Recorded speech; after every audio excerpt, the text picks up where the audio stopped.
Pues mi percepción en este momento no interesa tanto. Estoy en el momento de recabar información Sigue. de distintas fuentes. Y en este, pues sí, estoy en un momento de información. O sea, ¿cree que es importante tener más información? Sí, claro, por supuesto. Muy bien. Gracias, Sandra. Yo sé que te interrumpí una jornada que estás haciendo allá, pero de aquí para atender la visita. Gracias. ¿Me regalas otro vasito de agua, por favor?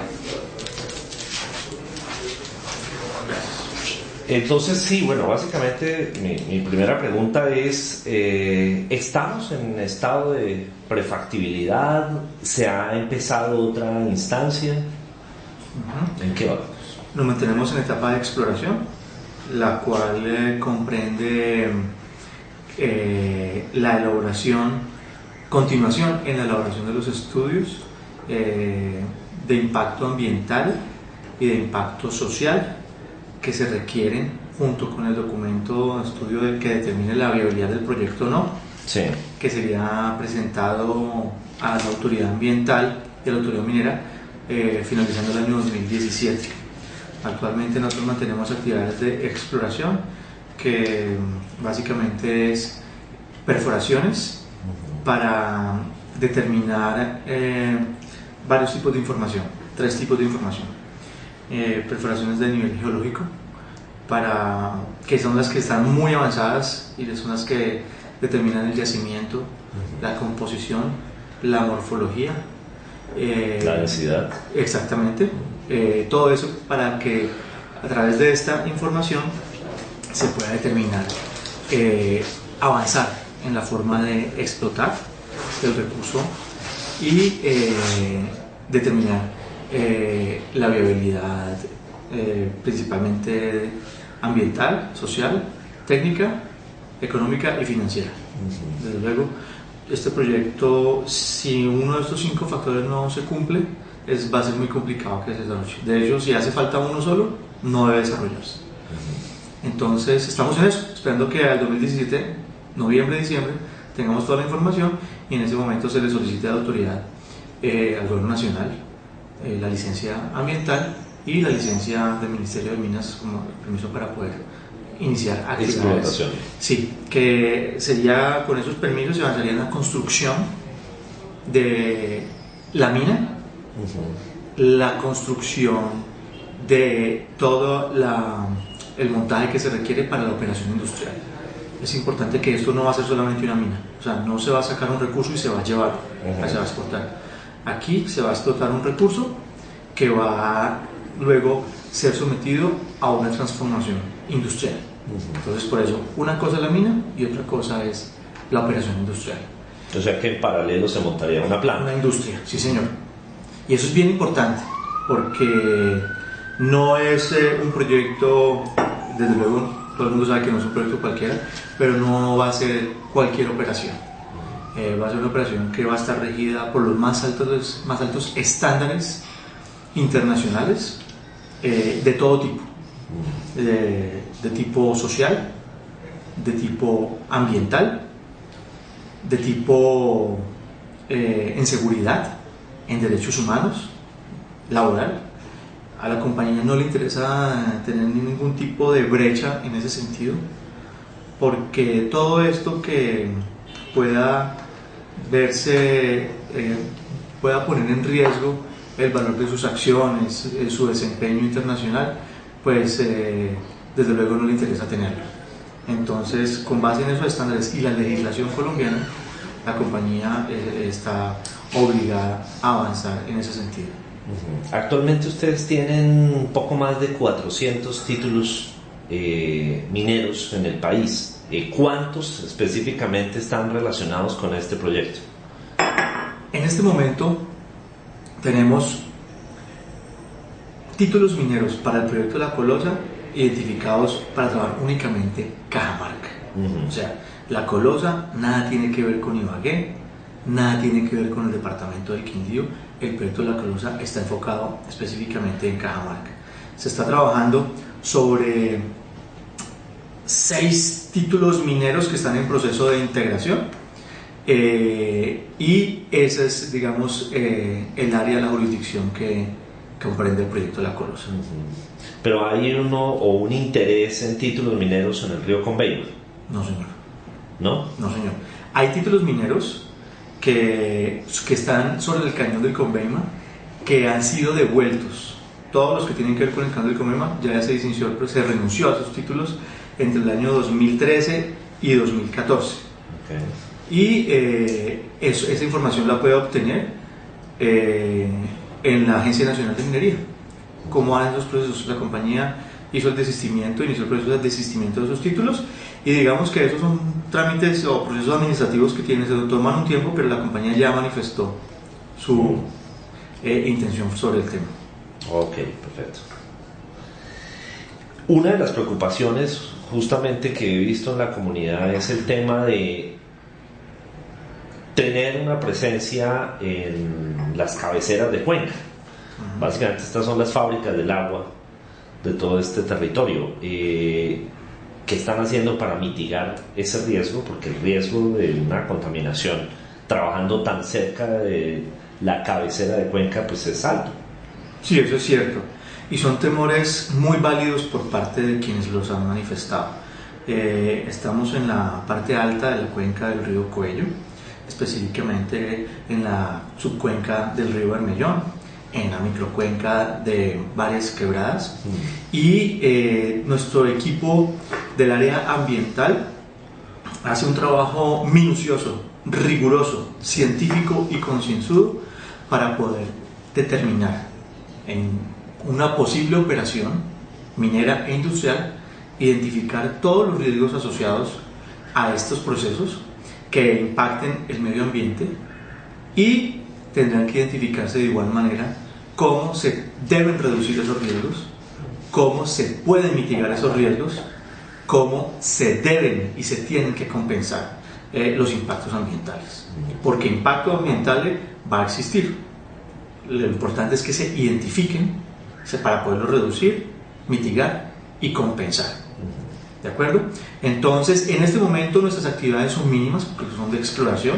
Contamos con un monitoreo que por obligación la compañía debe tener, y lo hace este monitoreo ambiental la Universidad de Caldas, que es una universidad pública, en convenio, en asociación con la Universidad del Quindío, y en supervisión con la Universidad Nacional de Medellín y la Universidad de Antioquia.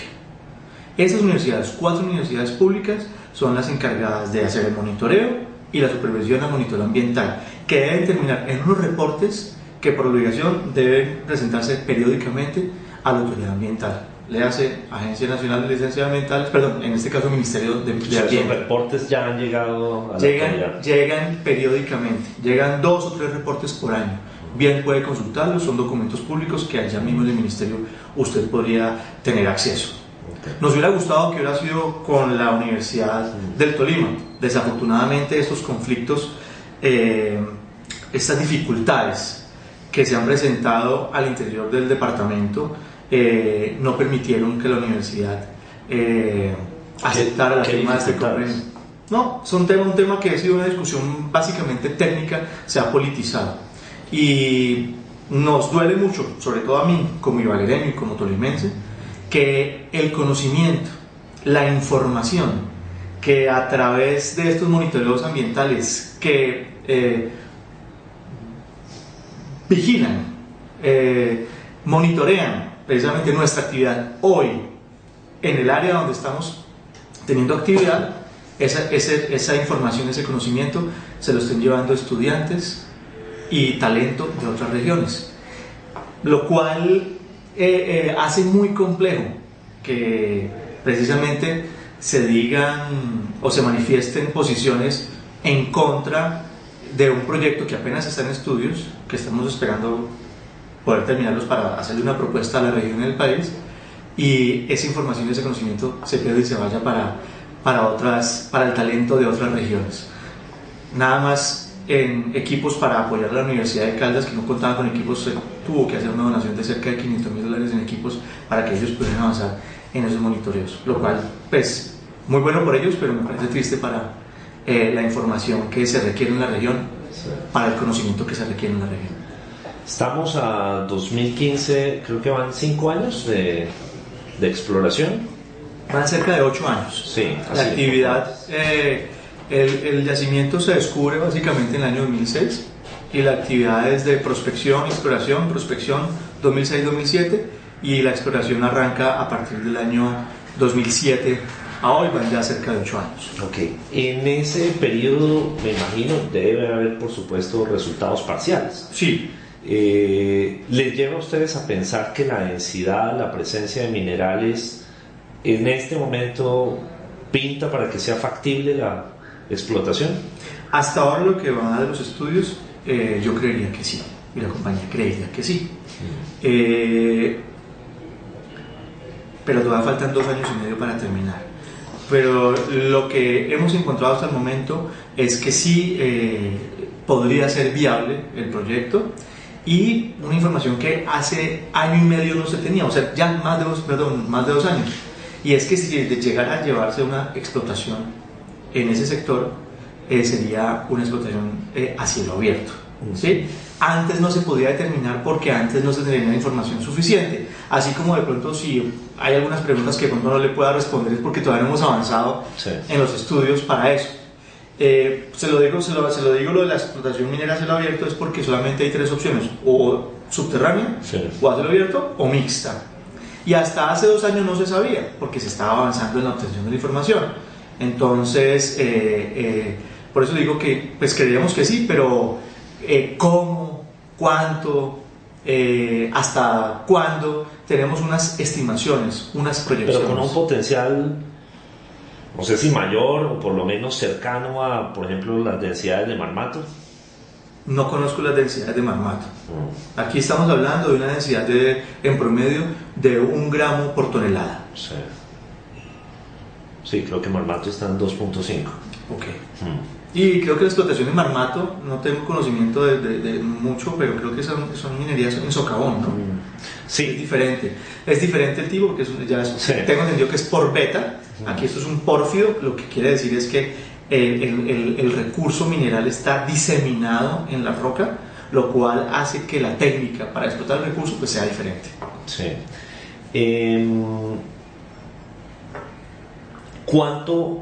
¿Qué densidad estima AngloGold Ashanti para que sea viable? ¿Más de 1 gramo ya hace factible la operación de explotación? Digamos que eso hace parte de los estudios que necesitamos terminar de hacer para determinar si es viable o no la operación de la posible mina. Una operación a cielo abierto pues es supremamente costosa en todo sentido, desde la misma técnica para usarla más los costos sociales, políticos, ambientales que esto tiene.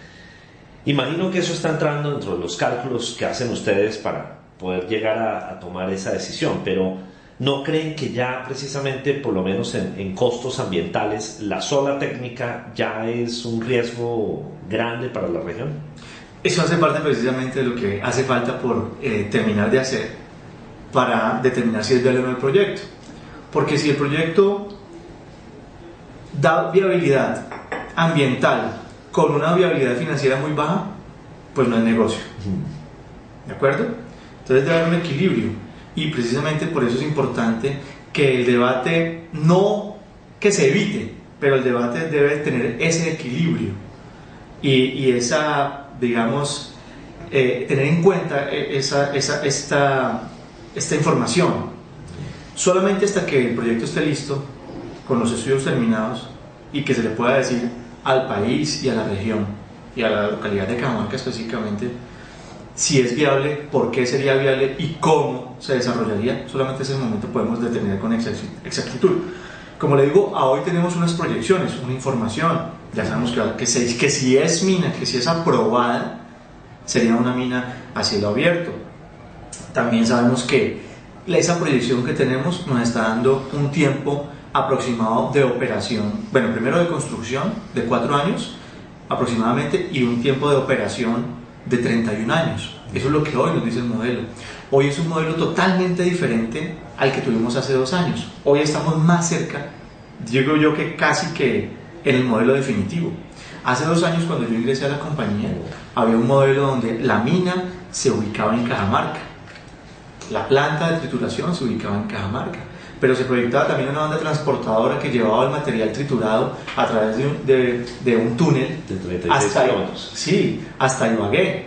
Ahí se contemplaba la planta de molienda y además la planta de metalurgia, y luego una conducción por tubería hasta algún municipio que contemplaba San Luis, Cuello, Piedras, Valle de San Juan, Quindío o Risaralda, unas ubicaciones. Entonces hoy el modelo, ¿cómo cambió? ¿Cómo está pensada esa arquitectura? El modelo, ese modelo era un modelo de un proyecto inmensamente grande, con un impacto nada más en más de 2-3 municipios, lo cual social y ambientalmente, pues, digamos, lo hacía más grande su impacto. De igual manera, el reto en lo técnico era bastante complejo. No existe en Colombia una infraestructura de túnel de más de 30 kilómetros. Listo. Entonces, una obra de ingeniería como el túnel que pretendía a través de ese pasar la banda transportadora de más de 30 kilómetros en Colombia no existe. Eso tenía un reto técnico bastante alto, muy complejo. Y además, los costos de construcción, o sea, la inversión para poner a operar todo este proyecto era demasiado costoso.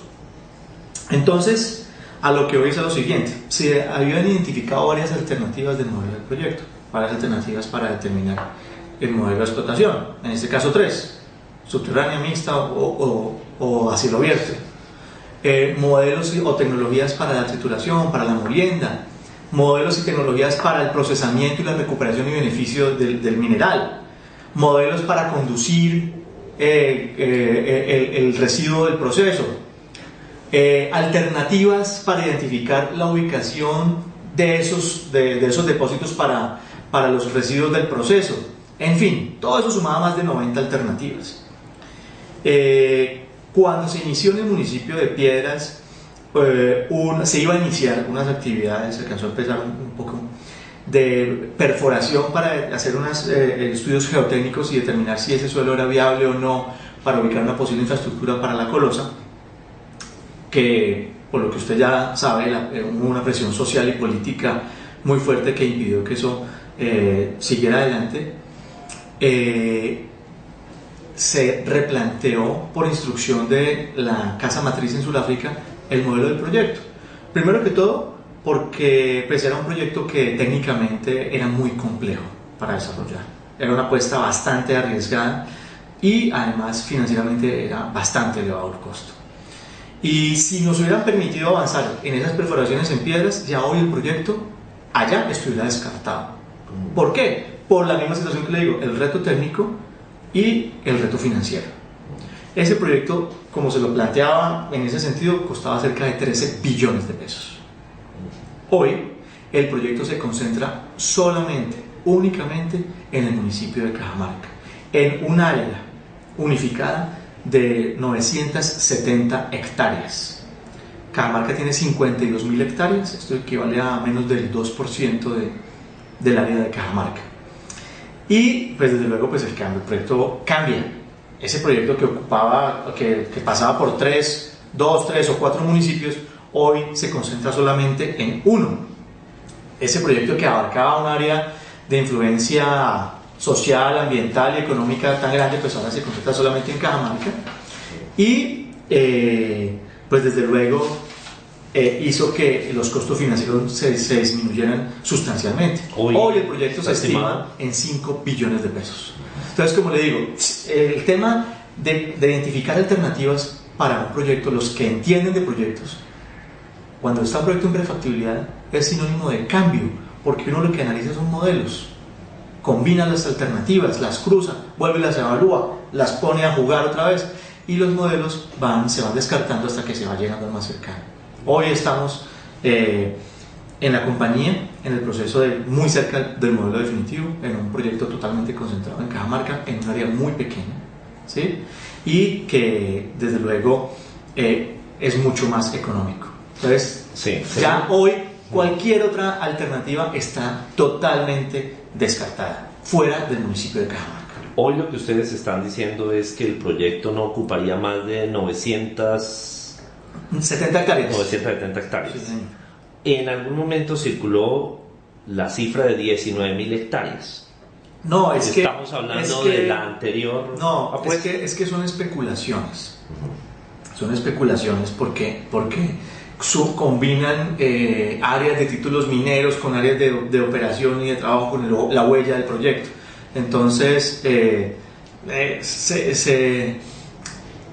obviamente, cuando la gente no tiene conocimiento y ve que el área de un título minero es un área grande, un área extensa, no quiere decir que eso vaya a ser mina. De hecho, el 1% de las áreas de los títulos mineros generalmente se van a exploración.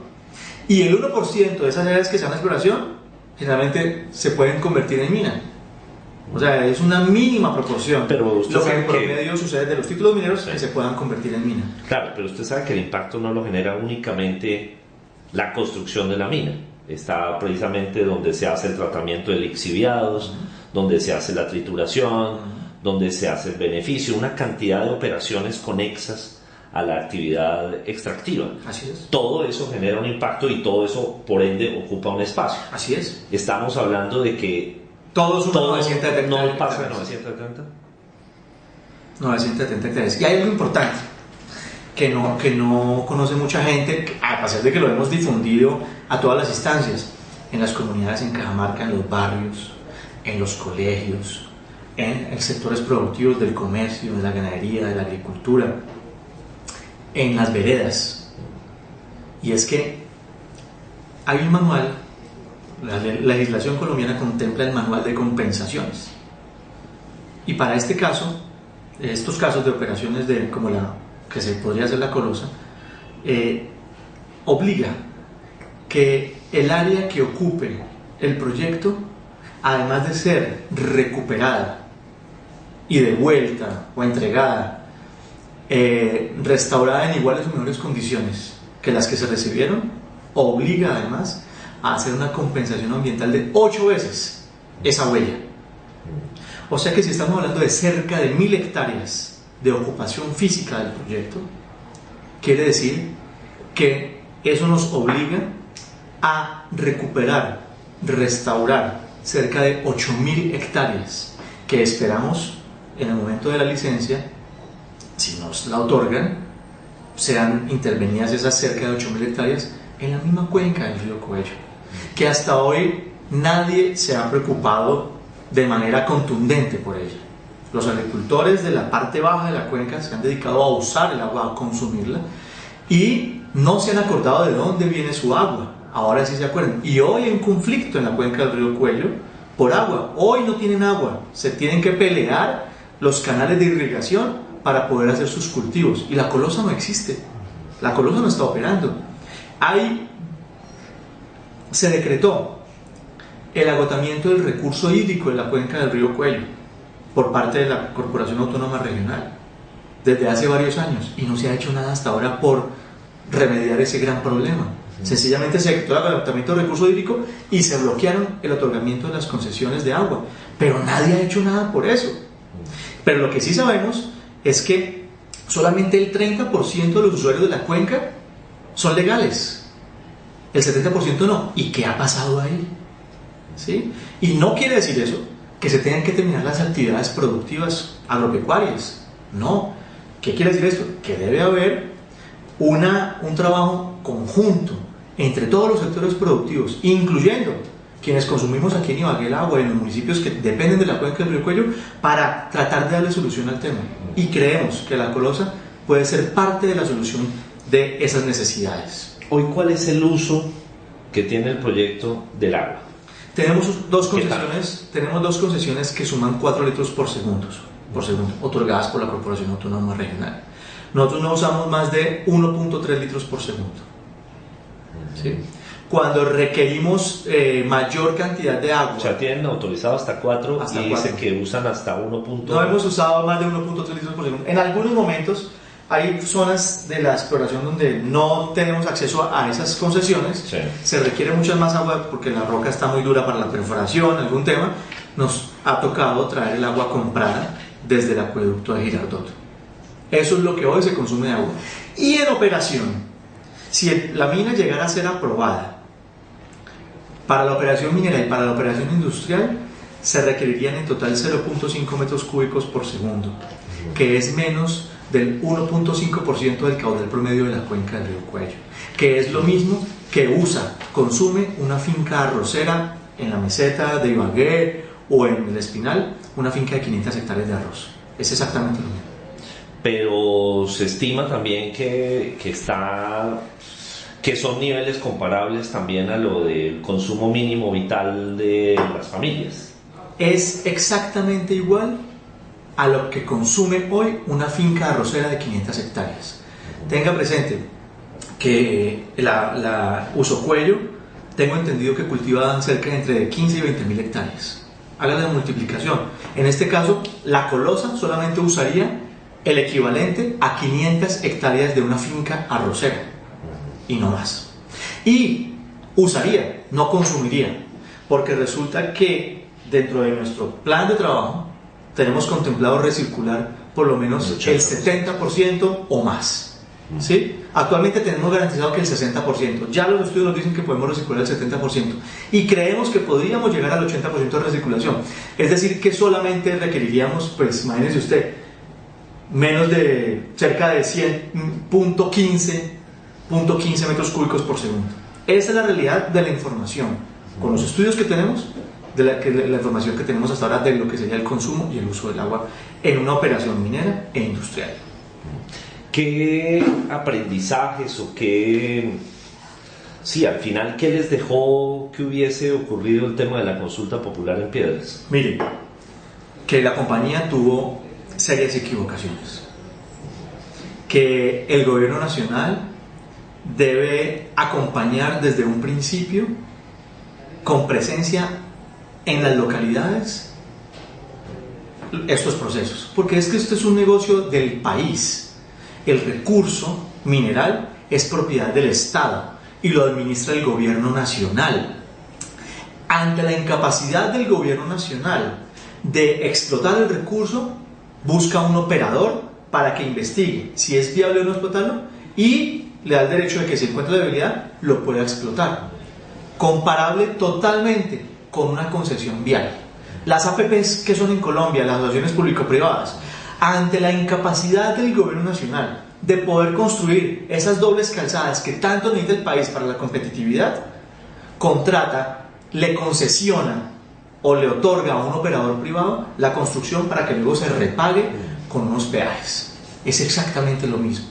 Entonces el acompañamiento del gobierno nacional debería ir desde el principio y hasta ahora se está empezando a sentir. Luego de la consulta popular en Piedras, luego de una amenaza de consulta popular en Tauramena, luego y en otros municipios, ya el gobierno nacional se está dando cuenta que esto es un problema que debe atenderse desde el principio, porque tiene toda la razón la comunidad en sentirse amenazada y atemorizada cuando, por no requerirse una licencia para explorar, entonces llega una empresa en unas camionetas grandes, con unos señores altos, con unos cascos, con un nombre de una empresa que ni saben pronunciar porque la gente no sabe a veces cómo se pronuncia AngloGold, ¿qué es?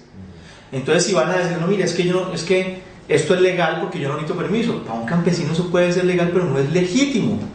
Entonces esas equivocaciones tanto de la compañía como del gobierno, la compañía por pensar que podía llegar sola, que le faltó llegar a más, de pronto cubrir más el radio de acción para involucrar a las comunidades, a los propietarios de las haciendas, a los agentes de gobierno y del sector público, faltó seguramente toda esa cobertura y llegar a todo eso, de pronto hubiera sido diferente la historia, si hubiéramos tenido acompañamiento del gobierno y haber hecho mejor la tarea, y de pronto el temor no hubiera sido tanto, que de pronto esos actores tan importantes como los campesinos, los agricultores, los grandes hacendados y los mismos agentes del gobierno no hubieran tragado entero los mitos que les han vendido, con los cuales con toda razón se han venido atemorizando. ¿Quiénes crean esos mitos?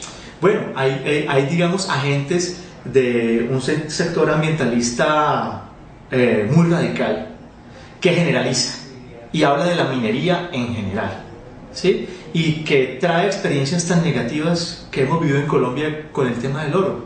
Entonces comparan, desde luego, muestran fotos terribles de contaminación con mercurio que la compañía no usa, no es legal en Colombia y no hace parte de nuestros estándares.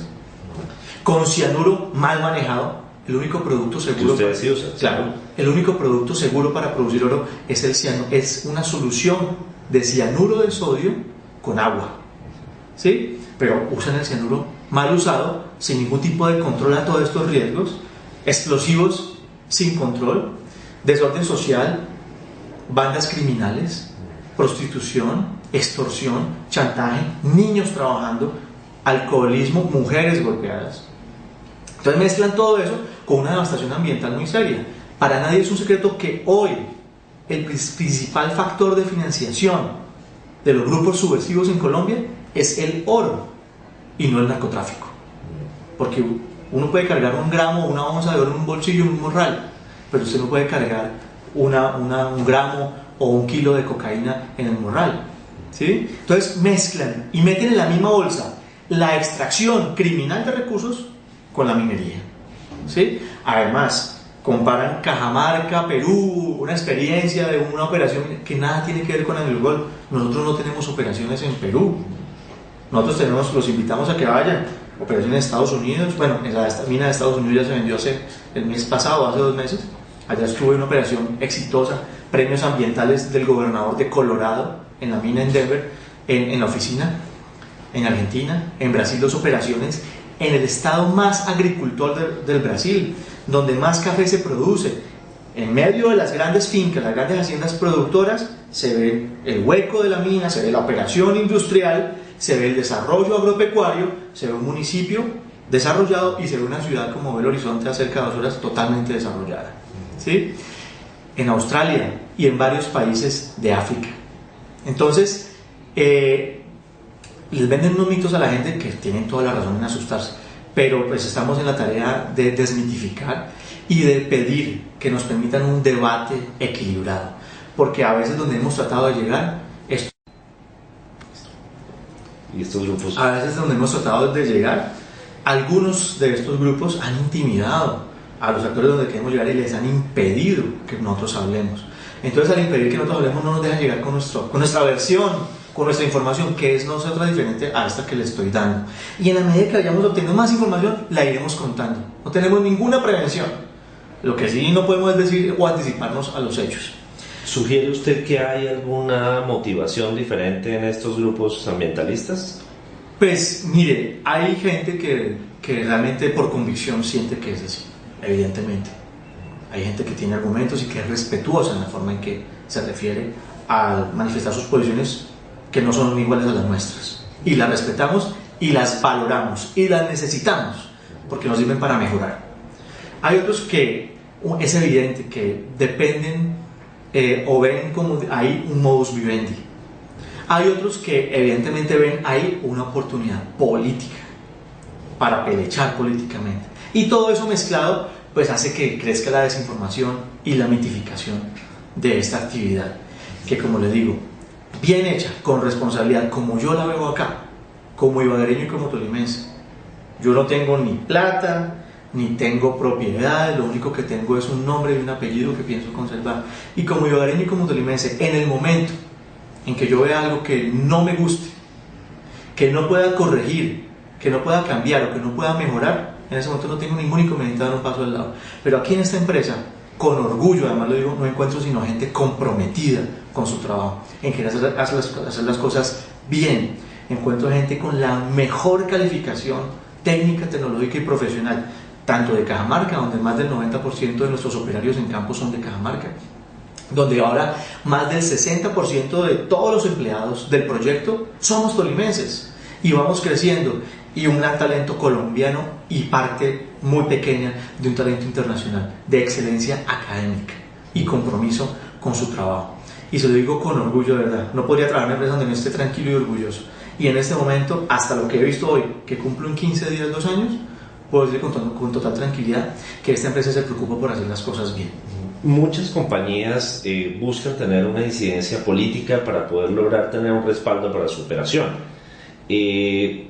¿Podría decirnos si la compañía ha financiado campañas políticas en la región? Mire, a nosotros nos interesa, y hace parte de mi trabajo, tener todos los canales de comunicación abiertos. Entonces, nosotros llegamos a todos los actores de gobierno, dirigencial local, regional, llegamos a todos los actores de la academia, llegamos a todos los sectores del sector a todos los sectores de la producción, como son los gremios, y en todo sentido llegamos con nuestra información y con nuestro trabajo.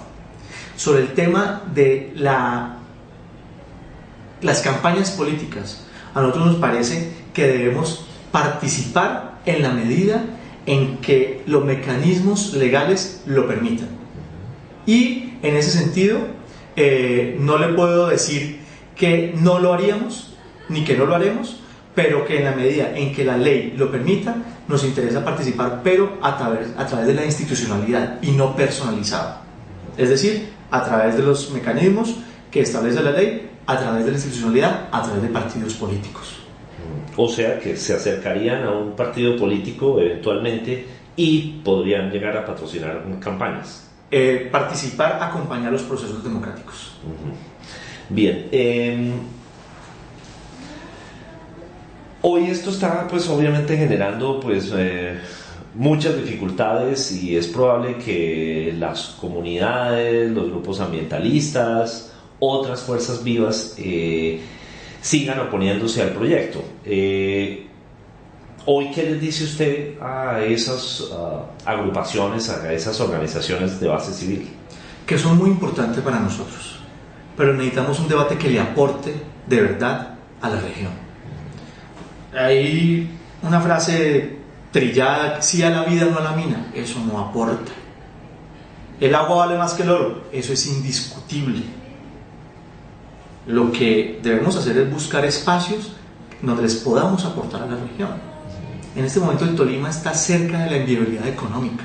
Aquí no podemos vivir de la ilusión, que es cierto, que somos un departamento tradicionalmente agropecuario, cuando la producción agropecuaria se ha venido disminuyendo de manera impresionante, pero además trágica, donde hoy en Cajamarca es injusto que el campesino le cueste producir una carga de arracacha 70.000 pesos y no la pueda vender más de 50.000, donde en el futuro veo complicada la situación del sector arrocero en el país, con los TLCs que se han firmado, donde hay que buscar una reconversión agropecuaria y volver a mirar cómo debemos enfocar nuestra producción hacia la agroindustria, donde se han identificado unos sectores como la logística, como el turismo, como la misma agroindustria, la industria de la cultura, y no hay dolientes ni hay padrinos. Hablamos que el turismo, no hay un producto turístico identificado. No hablamos de reconversión agropecuaria, la logística, que porque Ibagué está bien ubicado, y no hemos hecho nada para la logística en más de 10 años que se llevan con estudios de prospectiva para eso. En cambio, la minería, que hoy es una realidad, que hoy crece al más del doble o casi el triple de lo que crece hoy la agricultura. Entonces debemos tratar de optimizar cómo ese recurso le trae beneficio a la región, siempre y cuando se beneficie ese recurso o se explote ese recurso en términos ambientales, sociales, económicos, técnicos y financieros. ¿Sí? Hoy hay un caso trágico en Ataco, en Chaparral, en Collaima, donde ha sido condenada Cortolima, el departamento, la gobernación del Tolima y los 3 municipios a pagar y a restaurar una zona devastada por la minería ilegal. Y allá sí no se van los grandes ambientalistas, los grandes opositores con la minería ilegal. Hace un mes recibieron a bala a la policía en una mina ilegal acá en Ibagué y les dieron casa por cárcel. Tenían mercurio, tenían cianuro, tenían explosivos y tenían una planta de molienda aquí en Ibagué, en una mina. Y nadie se manifestó diferente a la autoridad ambiental que hizo el trabajo y a la autoridad de policía. Pero nadie se manifiesta. El gran enemigo es la minería o la extracción criminal de recursos, porque eso ni siquiera se debe llamar minería. ¿De acuerdo? Entonces, por eso es importante, ahora que para hablar del tema de la participación en las campañas, por eso es importante que lleguen y se oxigenen las campañas y las propuestas que le aporten verdaderamente de manera legal a la región, para que no lleguen bandidos financiados por bandidos con recursos escondidos por debajo de la mesa, producto de actividades ilegales. ¿Cómo? Pues a través de los mecanismos establecidos por la ley, a través de la institucionalidad, como lo hacen todas las empresas grandes e importantes de este país. Usted puede preguntar a todos en las campañas políticas si Bancolombia no aporta, si Coca-Cola no aporta, si Postobón no aporta, si RCN o Caracol no aportan en las campañas, si los bancos en general. Todas las empresas importantes del país buscan a través de medios legales aportar a los procesos democráticos. ¿Ya han identificado candidatos que a criterio de ustedes tengan esa visión a favor de la industria minera en el departamento? Como le digo, nosotros lo que hacemos es acercarnos a través de la institucionalidad. A nivel de candidatos como tal, es muy complejo, además en campaña política, encontrar que salgan candidatos a defender este proyecto específicamente, cuando ha sido tan cuestionado y que los puede comprometer políticamente en su elección.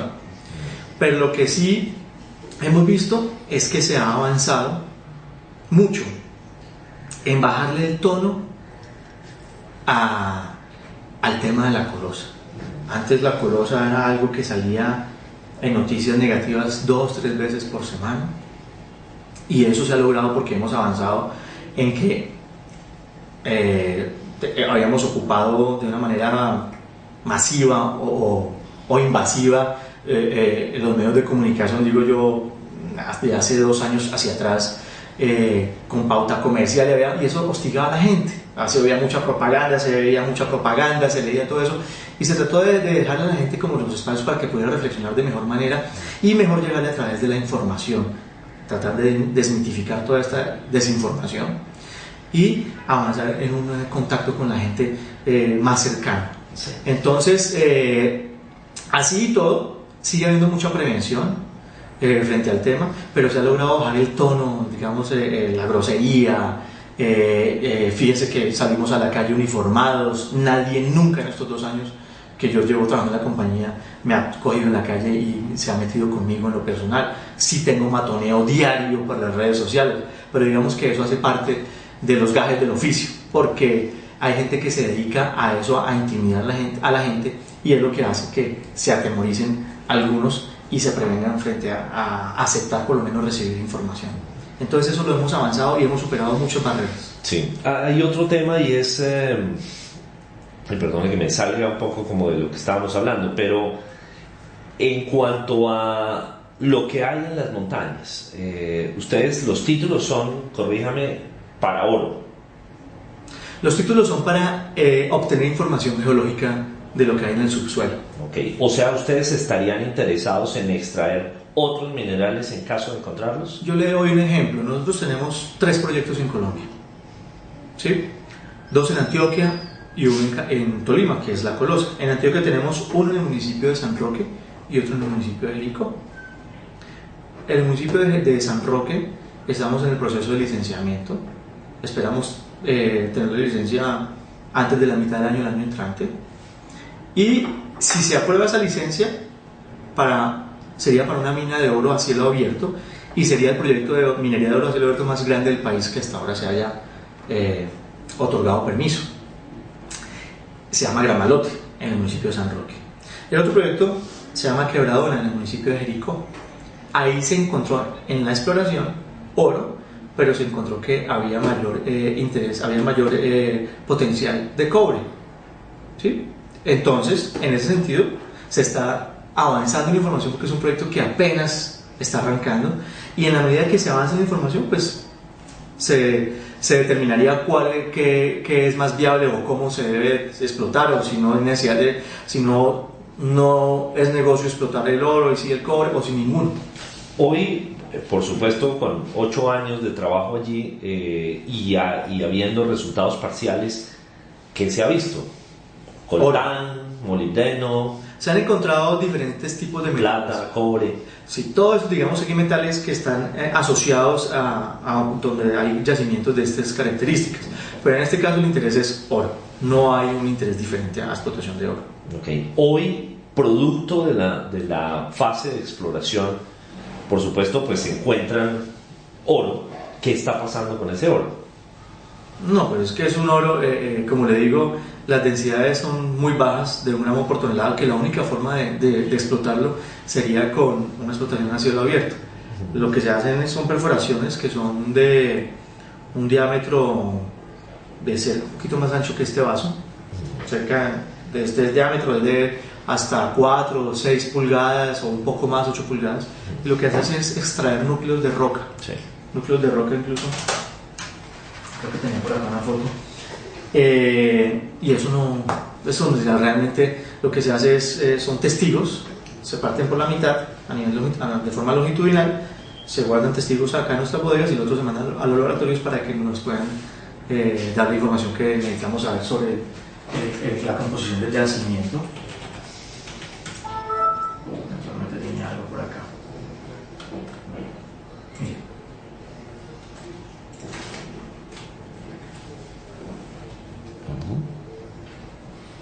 Esto es un núcleo de roca y se hacen perforaciones a 100, a 200, a 300, a 600 metros de profundidad para poder determinar, y me faltó complementar una información al inicio de la entrevista, que son 3 tipos de perforaciones: de información geológica, que es para saber el contenido del mineral; de información geotécnica, que es para saber en la zona donde podría ser ubicada la infraestructura, saber si ese suelo, cómo resiste, y saber cómo deben ser los diseños para crear la infraestructura; y de carácter hidrogeológico, que es para poder conocer toda la composición de las aguas subterráneas, los flujos de agua que hay, para que al momento de presentar, para poder elaborar los estudios de impacto ambiental y poder determinar cuáles son los riesgos, cómo se puede controlar, cómo se pueden evitar, cómo se pueden reducir, cómo se puede comenzar, para poder garantizar tanto el volumen de agua que hoy existe en la cuenca como la calidad. Y hoy nuestro negocio es este, en La Colosa, obtener información, porque de todos los países donde tenemos operaciones nos mandan el recurso, la plata, el dinero para poder financiar nuestras operaciones. Nosotros hoy no estamos produciendo oro para poder autofinanciarnos. Hoy, a la fecha, ¿de cuánto ha sido la inversión? Con cierre a 2014 la inversión ha sido de 700.000 millones de pesos. El presupuesto de inversión para este año es cercano a los 83.000 millones de pesos, de lo cual ya hemos ejecutado cerca de 50.000 millones de pesos. O sea, vamos a cerca de 750.000, y esto es preinversión. Se estima desde el 2007 hasta el 2017 más o menos en 1.3 billones de pesos. Luego una inversión para construcción de 5 billones de pesos. Luego se empieza a operar, a producir, y se estima que la facturación anual, la producción anual de La Colosa sería lo que hemos estimado hoy a 1.5 billones de pesos de hoy. Y de eso, cerca, un poco más de 500.000 millones de pesos sería el término que se está usando tanto hoy, que es el government take, que es lo que coge el gobierno, que es en regalías, en impuestos, tasas, contribuciones, que sería cercano porcentualmente a... De la operación, si estamos hablando de 1.5 billones, 500.000 millones de pesos es superior al 30%, ¿sí? Y lo otro es que los costos de operación suman el 43%, de los cuales, de esos costos de operación, por lo menos el 35% serían en Colombia. Ya temas muy especializados tocaría contratarlos de afuera. Los costos de operación, ¿qué es? El empleo, los servicios públicos, todos estos temas de los servicios y bienes, compras de bienes y servicios, todo eso se compraría en Colombia. Y le digo que, siendo exagerado, porque debe ser mucho más, el 35% de ese 40%, o sea, 35 más 30%, 65% que quedaría en Colombia, lo cual es otro mito que se desvirtúa, que dicen que no, que es que eso es un hueco que van a dejar, van a sacar el oro, se lo llevan. No es cierto. Se saca la roca de la mina y se lleva a la industria, a la operación industrial, se procesa, se beneficia o se extrae el oro, y todo eso es en recurso 65% por lo menos que se quedaría en Colombia. Entonces no es cierto que la multinacional megaminera coge y que no, eso no es así. Eso es muy fácil decirlo y es muy fácil creerlo por parte de la comunidad que no conoce realmente de este tipo de actividades. Hablemos de seguridad. ¿Han sido víctimas de amenazas o de intentos, por lo menos, por parte de grupos alzados en armas? Antes de que yo llegara a la compañía, tuve conocimiento de 2 hostigamientos que hubo, digamos, en sitios específicos. Desde que yo he estado acá, y antes hubo unas manifestaciones por parte de un líder de la guerrilla de las FARC, donde declararon objetivo militar a la compañía. Desde que yo estoy acá, en noviembre del año pasado, precisamente presionando la consulta popular que se pretendía llevar en Cajamarca, vimos que hubo panfletos donde decía, había una firma o un sello de las FARC tratando de coartar a la comunidad y a algunos líderes frente al tema de la consulta popular. Bueno, y bueno, en esa medida, ¿cómo han atenuado el riesgo? Mire, sí, la gran posibilidad también, y puede surgir también como una inquietud, es si grupos, por ejemplo, de tendencia paramilitar llegaron a amenazarlos, ¿eso cómo se solucionó? Si ha pasado, pues. Mire, además, dándole respuesta a una inquietud suya al inicio, una pregunta al inicio sobre el tema de los derechos humanos, que dice que hay muchas inquietudes y muchos temores y muchos cuentos, además. La compañía es signataria de los principios voluntarios en derechos humanos y tenemos además un sistema de debida diligencia en derechos humanos. Somos pioneros en el mundo en estos sistemas de debida diligencia en derechos humanos. Fuimos invitados por el gobierno nacional como un caso exitoso en Suiza para exponerlo. Todo cuando se ve algún tipo de vulneración a los derechos humanos, tanto para un colaborador de la compañía o cualquier persona o agente o actor o empresa o organización dentro de nuestra área de influencia, que es Cajamarca, inmediatamente activamos el protocolo de derechos humanos, que es remitir oficios a todas las autoridades competentes reportando el caso y solicitando a la mayor brevedad proceder en consecuencia conforme a sus competencias, y nos ha resultado bastante valioso. En el caso de un asesinato donde quisieron algunos sectores, entre ellos algunos sectores de estos grupos ambientalistas, endilgarle la responsabilidad del asesinato de un líder del campo a la compañía. Nosotros activamos inmediatamente el protocolo de derechos humanos, le exigimos al gobernador del Tolima que convocara un consejo de seguridad, que se realizó para que se lograra avanzar en el esclarecimiento pronto y concreto de este lamentable hecho. Y digamos que se han obtenido resultados importantes, como la captura de los autores materiales y el autor intelectual de este hecho, y que ya el juez dijo que era responsable estas personas, le adjudicó la responsabilidad y ya se está en espera de la condena. Ese es un ejemplo claro de la situación donde la compañía fue víctima porque algunos quisieron desviar la responsabilidad, o sea, que la compañía había mandado matar a este señor. Y ha habido casos donde nos hemos enterado de amenazas contra personas u organizaciones que nada tienen que ver con el proyecto, pero que están en Cajamarca. Inmediatamente lo que hacemos es activar el protocolo de derechos humanos, lo cual es una herramienta valiosa, porque no permitimos que nada quede en el ambiente sin que se le pueda por lo menos empezar a dar trámite. Perfecto. Permite un segundito. Sí, tranquilo. ¿Aló? Mire, quiero redondear con el siguiente mensaje. Pedimos equilibrio en las discusiones, que haya garantías para poder participar y que siempre estén las diferentes vertientes o diferentes fuentes de la información. Pero además es muy importante decirles que este proyecto, si se llega a aprobar y si se llega a desarrollar, va a ser muy importante para la región, siempre y cuando cumpla con los estándares ambientales, sociales, económicos, técnicos y financieros. Si no cumple, no solo que no se haga, pero si es así, deberá darse la oportunidad. Este proyecto, si se aprueba, solamente en la construcción, que duraría 4 años, podría generar cerca de 10.000 empleos, 3.000 directos y cerca de 7.000 indirectos.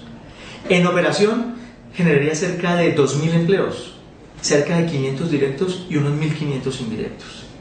Un estudio que contrató la ANDI con Fedesarrollo, que es el centro de pensamiento económico más importante del país, encontró, haciendo un análisis del crecimiento económico al año 2025, 4 escenarios: si seguía creciendo a lo mismo que ha crecido hoy la economía del departamento, si creciera al mismo ritmo del país, al promedio del país, si creciera un poco más, y si creciera con la apuesta minera legal, formal y además responsable, con datos que suministramos del proyecto de la Colosa: datos de inversión, datos de producción, datos de operación, datos de compras de bienes y servicios, de generación de empleo y todo esto. Y el resultado arrojó que el Producto Interno Bruto en el Tolima sería el doble, lo duplicaría.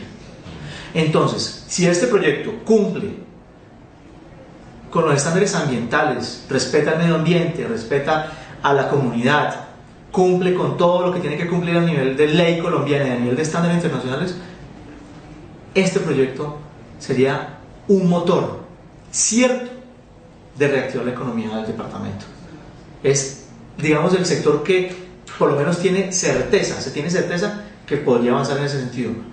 No lo veo todavía en el sector turismo, no lo veo todavía en el sector de logística, lo veo en grandes dificultades del sector agropecuario, y como vemos en grandes dificultades del sector agropecuario, nuestra gran intención es que Cajamarca, cuya vocación es la agropecuaria, se fortalezca y crezca en ese sector. Y toda nuestra inversión social va a ser dirigida exclusivamente o principalmente a fortalecer la vocación productiva agropecuaria y a fortalecer el tema del medio ambiente en Cajamarca. Recuérdele finalmente a la audiencia cuáles son los criterios que, si no se completan todos, el proyecto no se realizaría. El tema social no se va a pasar por encima de nadie. El proyecto tiene que ser aprobado, y se aprueba si se otorga una licencia, si se cumple con el estudio de prefactibilidad, si se cumple con el estudio de impacto ambiental, si se hace una audiencia pública, que cumpla con todo esto. Entonces no se pasa por encima de nadie. Que son los mecanismos legales para que un proyecto pueda operar. En lo ambiental está ahí. El estudio de impacto ambiental tiene que satisfacer los requerimientos de la cuenca, de la región, para poder avanzar. En el tema técnico, pues obviamente pues tiene que avanzarse en lo técnico, tiene que cumplirse con todos los estándares para esto. En el tema económico, que también debe aportarle a la economía de la región, como evidentemente Fedesarrollo nos lo muestra en uno de sus escenarios, no es una propuesta de Fedesarrollo, sino que dice, si esto se lleva a cabo, pasaría esto. Y en el tema financiero, porque esto es un negocio para una empresa, y si es un negocio, y si no es negocio, pues tampoco puede ir. Entonces, en esos 5 sentidos. Perfecto. Bueno, muchas gracias. Víctor, a usted muchas gracias. Muy amable.